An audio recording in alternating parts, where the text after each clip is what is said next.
Hello everyone, welcome to this session. Today we are going to learn an important and fundamental model, single-layer perceptron. By the end of this session, you will be able to learn three main limitations of the NP neuron and how these limitations are overcome by single-layer perceptron.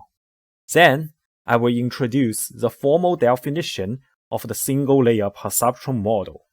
I will show you that single-layer perceptron is essentially a bio-inspired binary classifier in supervised learning, as well as a single neuron with a threshold function in neural computing.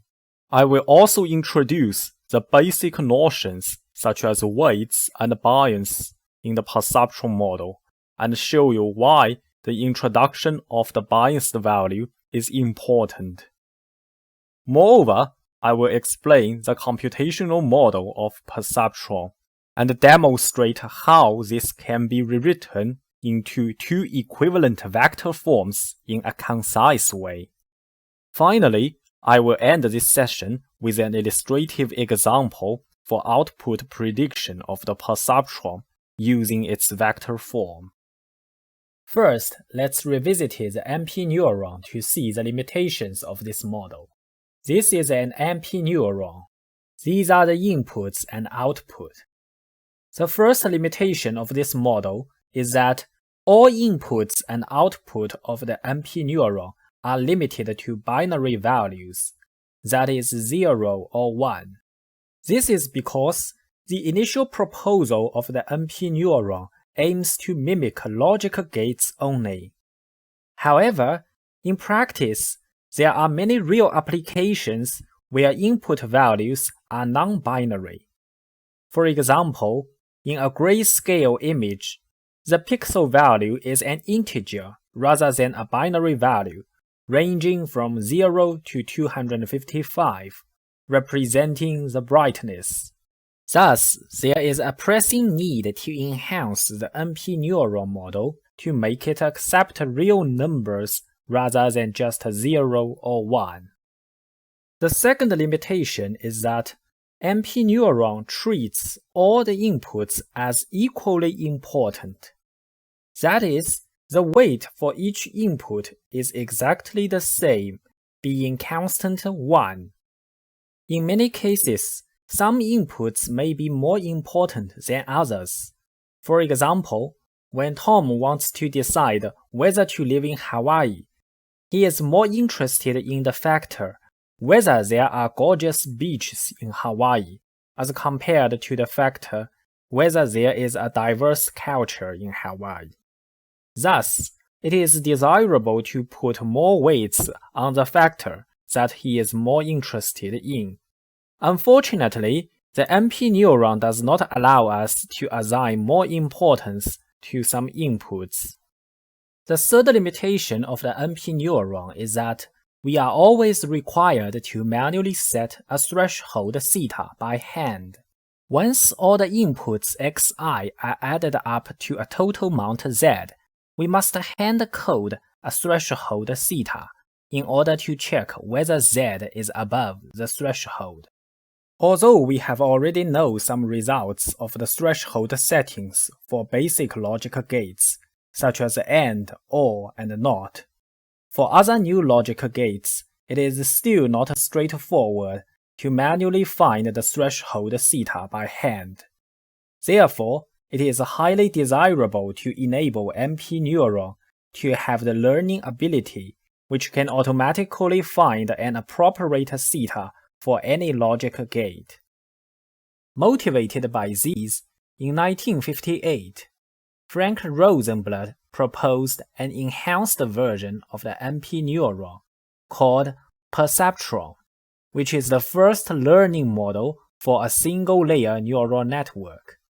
This is an image of the initial perceptron model from Rosenblatt's paper, The Design of an Intelligent Automation, which paved the way for neural computing. The perceptron model proposed by Rosenblatt integrated the merits of an NP neuron and Harbin learning rule. Therefore, Unlike the MP neuron that has no ability to learn, a significant improvement of the perceptron is that it has the learning ability and can learn in Hebbian sense through adjusting the weights of inputs. More precisely, let's look at the computational modeling of a perceptron. x1, x2, and xn are the inputs of the perceptron. They are real numbers, which are different from the MP neuron, whose outputs are limited to only 0 or 1.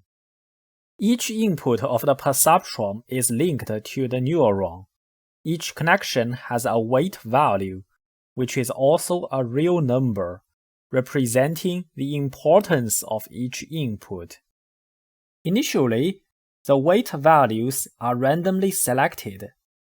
During the training, these weight values are evolving over time automatically through the perceptron learning rule. In comparison, the MP neuron regards all inputs as equally important, being constant ones. Using these weight values, we multiply each input xi by its weight wi and then add them up, whose result is the weighted sum, denoted as z. Then we apply the threshold function to evaluate if z is above the threshold theta. If yes, the perceptron will return 1, otherwise 0. Note that in perceptron, the threshold theta is also a value that can be trained. This differs from the MP neuron, whose threshold value is user-specified by hand.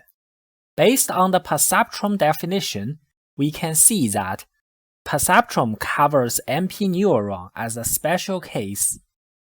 When all inputs become 0 or 1 and all weights are ones, perceptron reduces to an MP neuron model. Apart from the mathematical definition, perceptron also has a nice geometric interpretation. Since the output is 0 or 1, the perceptron is a binary classifier. For ease of our presentation, let's consider a two-dimensional case, where the perceptron has two inputs, x1 and x2, whose weights are w1 and w2 respectively.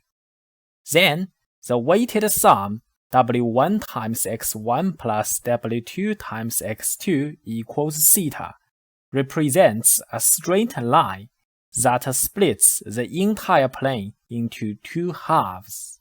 The region above or at the straight line are the data points whose weighted sum is above the threshold theta, labeled as 1, positive, whereas the region below the straight line are those points whose weighted sum is less than theta, labeled as 0. Intuitively, each perceptron is associated with a half-plane region. The weight and threshold values of the perceptron determines the position of this region. Note that in the straight line, the weight coefficients w1 and w2 is a normal vector, which is perpendicular to the direction of this line. Ideally, given a training set of data points with labels, if the points with green labels are inside the region of this perceptron, and the points with red labels are outside the region, we say these points are correctly classified by the perceptron. If a point with a red label is inside the green region, we say this point is misclassified. In a three-dimensional space, the above perceptron classifier looks more obvious.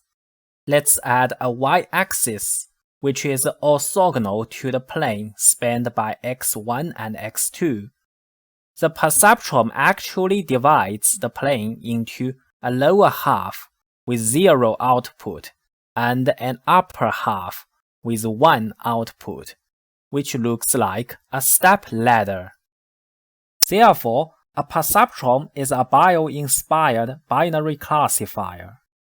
In machine learning, perceptron is a binary classifier for supervised learning, whereas in neural computing, perceptron is a single-layer neuron with a threshold function. Among all the weights in the perceptron model, there is a special weight called bias, whose value is minus theta, and its corresponding input is always 1. To see this bias value more clearly, let's rewrite the perceptron model in an alternative way, without using the threshold value theta as follows. In our current model, we notice that the right half of the cell is a Heaviside function, whose jumping point is at theta. We can horizontally shift this step function to the left by moving its jumping point to 0. This is equivalent to replace theta with 0 in the Heaviside function, and at the same time, subtract theta from z. Clearly, adding the term minus theta at the end of the weighted sum corresponds to adding an edge with its input being 1 and its weight being minus theta. On this edge, its weight value minus theta is called a bias value, which is often denoted as B. In many textbooks, the input value of this edge is often omitted, as it is always 1. So, we often depict the biased value like this. In this representation, since the jumping point of the shifted threshold function is 0, we need to replace the theta in the cell with the step-like shape. Meanwhile, we need to update the weighted sum by adding the biased value b, and replace the theta in the threshold function with 0. As a result, the threshold function becomes a step function whose jumping point is 0. It is worth mentioning that the bias value plays an important role in training the perceptron. Without bias value, when we train the perceptron, we can only use rotation to change the plane. In this example, if we want to include the misclassified green point in the plane, while excluding the red point, it is not possible to update the plane only using rotation. After bias value is introduced, however, it allows us to use both rotation and translation to update the plane. In this example, we can see if we use both rotation and translation, it is easy to include the misclassified green point in the plane, while excluding the red point. Therefore, the biased value is very important. To represent the expression of the perceptron more concisely, I will introduce two vector forms for perceptron representation. We use bold W to denote a weight vector, which is a row, W1 to Wn, and we use bold X to denote an input vector, which is a column, x1 to xn. Therefore, the dot product of W and X is W1 times x1 plus Wn times xn.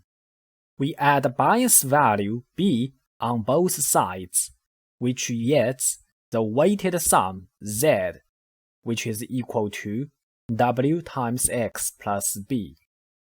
Substituting this result into the Heaviside function produces the predicted output y, which is h of W times x plus b. This is the first vector form of the perceptron. Alternatively, let's look at another vector form of perceptron.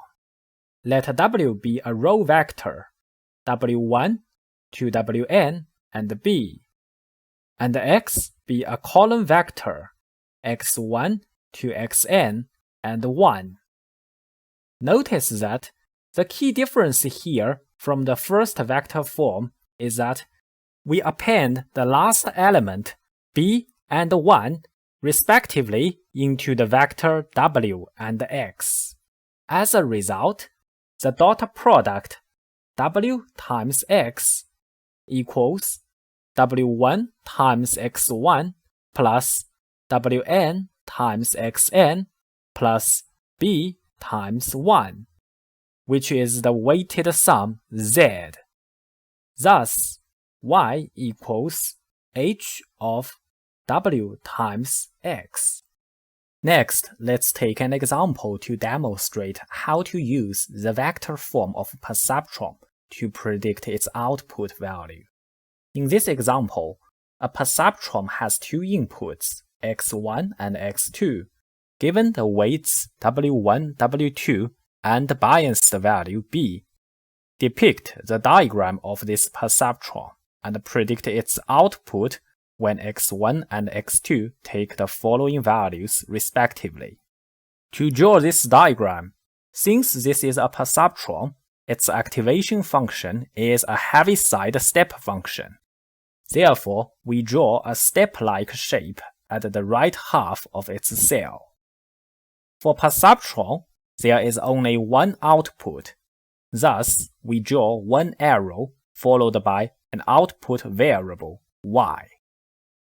Since there are two inputs, X1 and X2, we draw two arrows starting from two input variables, X1 and X2, respectively. As the weights W1 and W2 are 3 and 1, respectively, we also labeled them on each edge. Note that the bias is -3. Thus, we draw an arrow and put B equals -3 on its edge. Note that this edge has no starting label, as it is a biased value, which differs from other input values. Having depicted the diagram, next we are going to predict the output when the inputs X1 and X2 are 0 and 1 respectively. Let's recall the vector form 1 of the perceptron. The input values 0 and 1 can be rewritten as a column vector, X. Then we calculate W times X plus B, whose final result is -2, which is negative. Thus, the output Y is 0. Similarly, when X is 1, 1, we calculate W times X plus B, whose final result is 1, which is positive. Thus, the output Y is 1. Apart from using the mathematical formula, we can also get the output from the geometric interpretation of this perceptron. Graphically, any perceptron can be represented by a plane. The coefficients for this plane is the weight and bias values of the perceptron. In this example, let's put the weights W1 and W2 and bias B together, which is 3, 1, -3, respectively. This represents a plane whose boundary is a line in the form of W1 times X1 plus W2 times X2 plus B equals 0. We substitute the specific values of W and B, which gets the following line equation: 3 times X1 plus X2 minus 3 equals 0. We draw this line in the plane, and can see that the region above this line is the positive area represented by the inequality 3 times x1 plus x2 minus 3 larger than or equal to 0. Now we depict the input data x1, x2, which is a point 0, 1 on the graph. We can see that 0, 1 is outside the positive green region, thus its output is 0, which is consistent with the predicted output computed by our mathematical formula. Similarly, when x1 and x2 are 1s, we can depict this point on the graph. Since the point 1, 1 is inside the green region, the output is 1, which is consistent with the result calculated by our mathematical formula. That's all for today's session. Thank you for your watching. Bye.